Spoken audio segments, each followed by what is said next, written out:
Pagbati ng isang magandang umaga mga mag-aral. Manatiling nakatayo. Sa pagsisimula ng araw, huwag ninyong kalimutan, Diyos ay gawing tanglaw. Kaya naman tayo na't dumako sa ating panalangin, binibini pangunahan ng ating panalangin, sa ngalan ng Ama, ng Anak, ng Diyos, Espiritu Santo. Amen. Bago umupo, siguraduhin nakaayos sa inyong mga upuan at pulutin ang mga basura na inyong makikita sa paligid. Maraming salamat, maaari na umupo. Muli, isang magandang umaga sa ating lahat. Ako si Binibining Mary Grace M. Jamarali, ang inyong magiging guro sa araw na ito.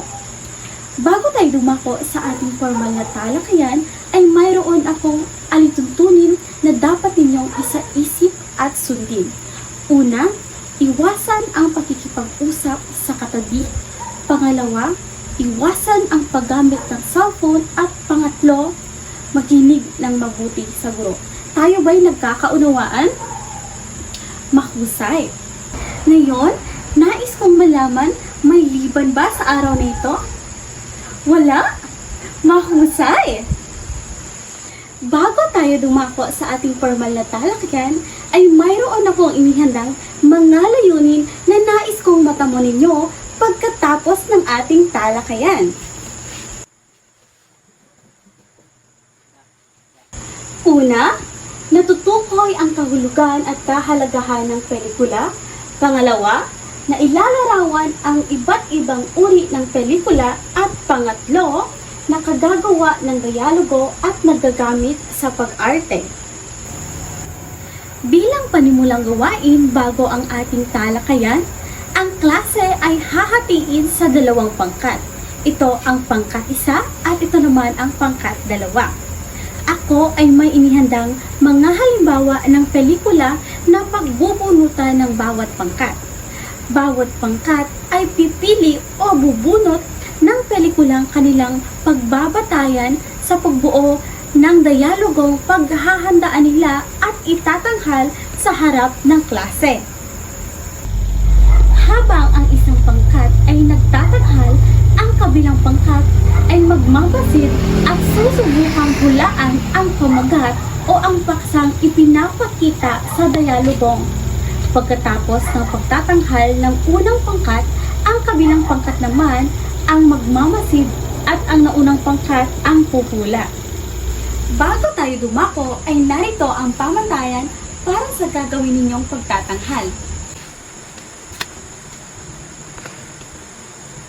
Para sa kategorya, mayroon tayong nilalaman at pagkakaugnay sa pelikula, 10 puntos.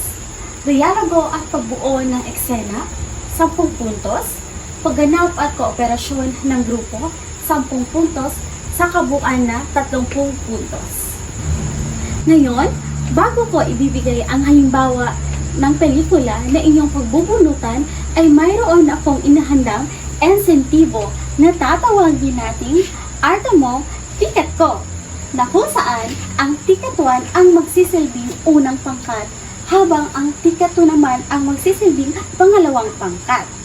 Narito ang halimbawa ng pangkat 1, at ito naman ang pangkat 2.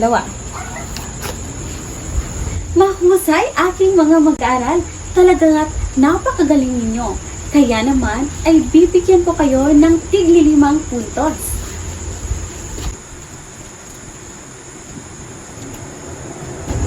Bigyan natin ng palakpakan ng ating mga sarili. Tiyak ko may mga ideya na kayo sa paksang ating tatalakayin. Binibini, para sa iyo, ano ang paksang tatalakayin natin ngayon? Tama! Ang paksang tatalakayin natin ngayon ay tungkol sa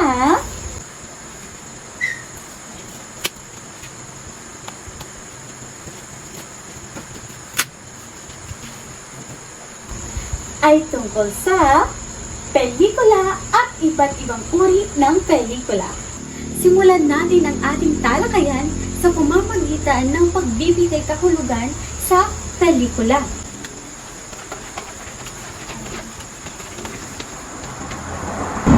Ang pelikula ay isang anyo ito ng sining at tanyag na anyo ng mga libangan at negosyo.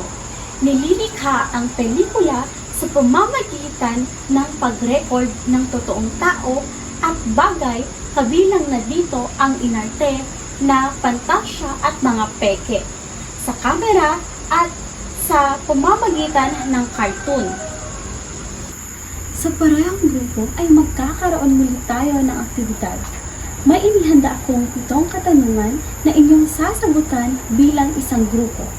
Isulat lamang ang inyong sagot bago ang bilang. Isang papel, isang grupo, kaya naman magtulungan sa pagsagot. Nauunawaan?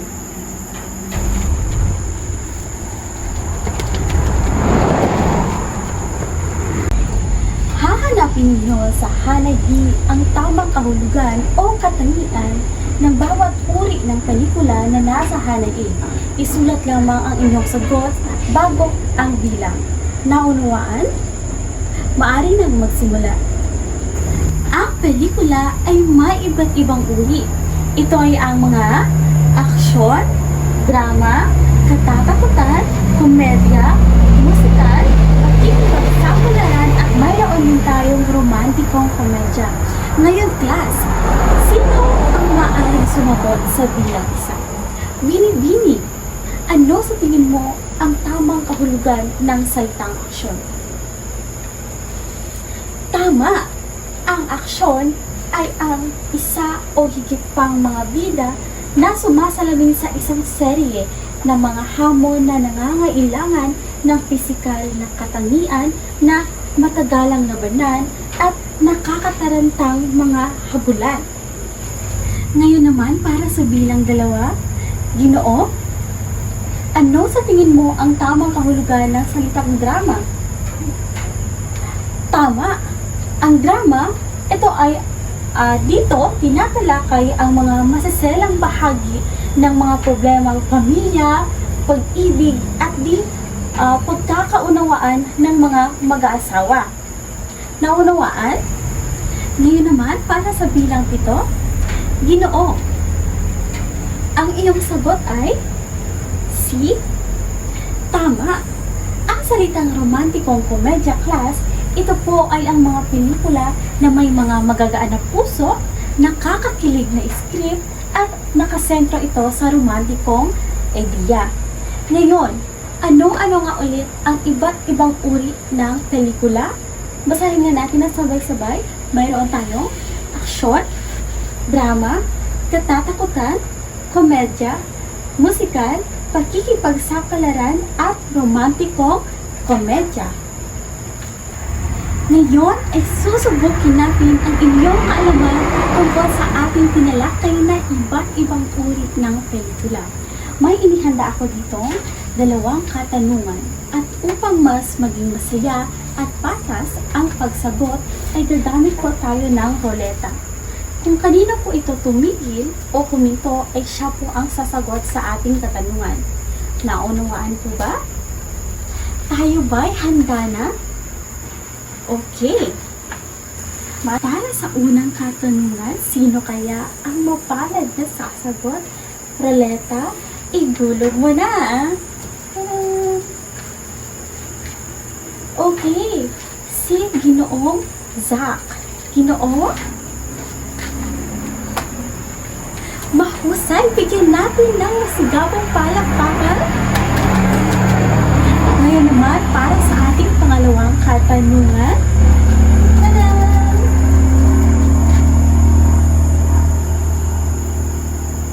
Ginoong Gray, narito ang inyong katanungan. Napagkagaling, bigyan natin ng masigabong palakpakan.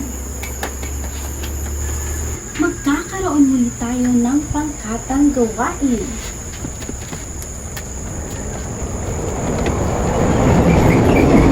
Sa parehong grupo ay may nakatalagang bilang uri ng pelikula. Ang gagawin po ninyo ay kukunan ninyo ang talahanayan batay sa mga sumusunod na aspeto. Tayo ba'y nagkakaunawaan? Maaari nang magsimula. Ngayon ay tignan natin ang mga sagot ng pangkat-isa. So, sa uri ng pelikula, meron silang drama. Ang tema ay pag-ibig. Ang emosyong hatid ay nakakakilig at ang halimbawa nila ay pangako sa'yo. Kaya naman, mayroon kayong 5 puntos. Diba? Para sa unang grupo. Ngayon, bigyan natin ng 3 palakpak. Ngayon naman, ating tignan ang sagot ng pang-2. Sa uri ng pelikula ay mayroon silang pakikipagsapalaran. Sa tema, ito ay kababalaghan. Ang emosyong hatid dito ay tensyon at ang halimbawa ng pelikula ay Pedro Bertucco. Kaya naman, mayroon kayong 5 puntos. Para sa pangalawa. Ngayon, bigyan natin ng 3 palakpak ang pang-2. Mahusay mga mag-aaral. Ngayon po ay kumuha ng kalahating papel at sagutin ang tanong nito.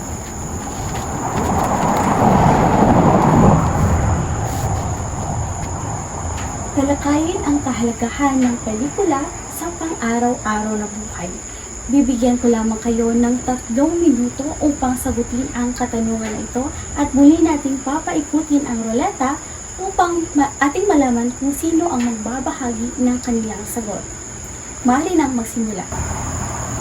Tapos na ang inyong 3 minuto, ngayon ating nang paikutin ang ating ruleta. Sino kaya ang mapalad na sasagot sa ating katanungan? Binibining Nikki? Tumpa, may tama po siya. Ang pelikula po ay mahalaga sa ating pang-araw-araw na buhay dahil nagbibigay po ito ng libangan at naghahatid ng kaalaman sa atin. Sa pagkakataon nito ay magkakaroon po tayo ng pagtataya. Kumuha ng kalahating papel at sagutin ang katanungan na ito.